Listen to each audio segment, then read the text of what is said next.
you look at this targeted text, we find that this is a response to a gesture of faith made by Abraham that pleased God. Well, God said he was going to multiply. He was responding to something that Abraham had done that was pleasing to him. All right. What I'm saying, and you can't expect God to bless you for doing stuff he don't approve of. Said it right, Pastor. You can't expect God to bless you and all you do is cuss all day.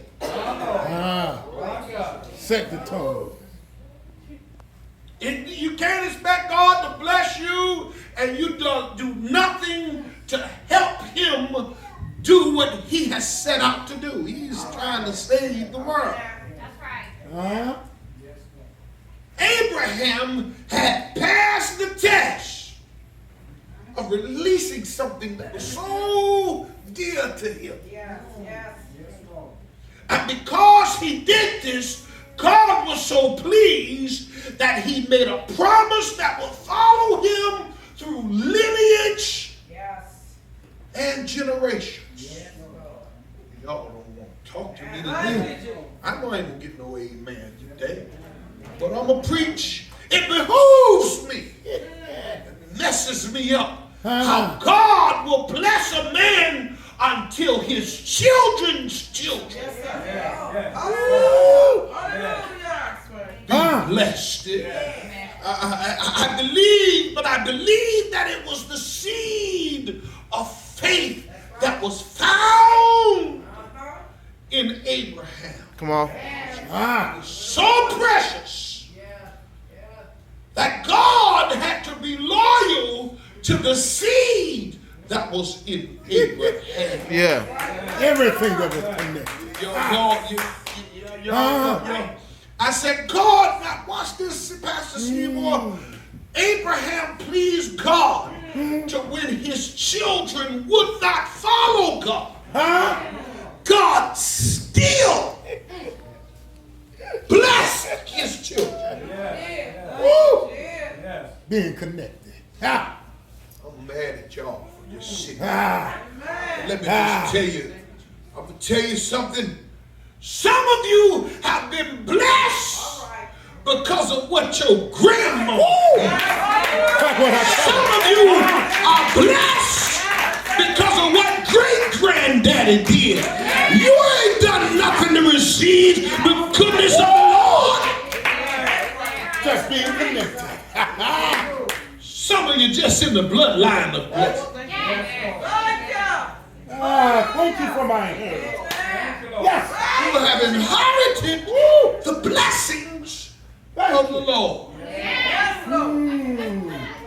God saw how faithful Abraham was. He attached himself to the faithfulness of Abraham. He said, Abraham is precious because I looked all over. And I couldn't find nobody who would just get up and leave what he was used to.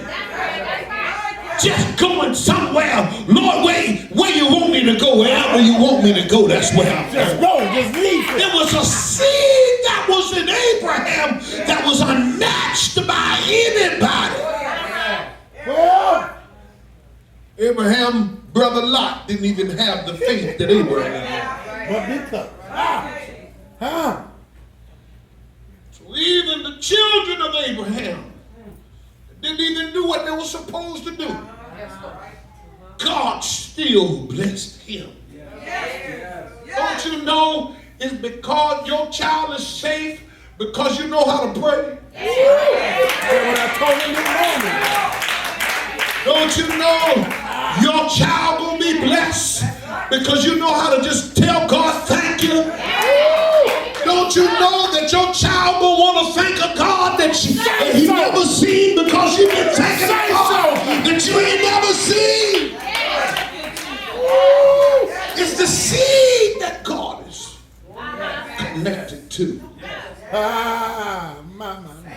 Because his loyalty is to the seed. The seed. That binds him to the promise. The promise of his forefathers. That faith seed. Somebody say that faith seed. That faith seed.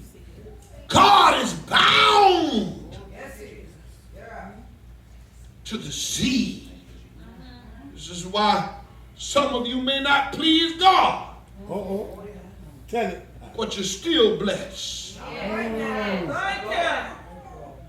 Because God still nurtures his seed of faith. Yes. Oh, y'all hating this. I know it. God is still nurtures. Whether you believe it or not, if you got a small amount of faith, that's why the Bible says the faith the size of a mustard seed. You can move mountains. You can tell a mountain, be thou removed, and be cast into the sea. Because he still nurtures. What that means, when you put it in the ground, God still waters. He still tills that ground. It don't matter how small it is, God still nurtures. Say so, brother. Come on. You might have a lot of faith. God still nurtures.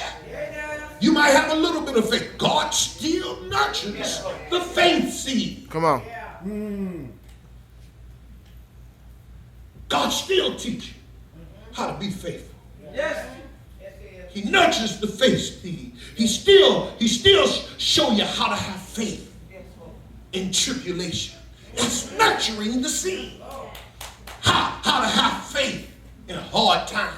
That's nurturing the seed. How to have faith when all is against you. That's nurturing the seed. See, some of you think it's a big old issue. I'm going through this, I'm going through that. God ain't doing nothing but nurturing your seed. He's teaching you how to become more faithful. Through your trials and tribulations, he's teaching you how to be faithful. Because God is bound to his seed. I feel this thing down in my soul.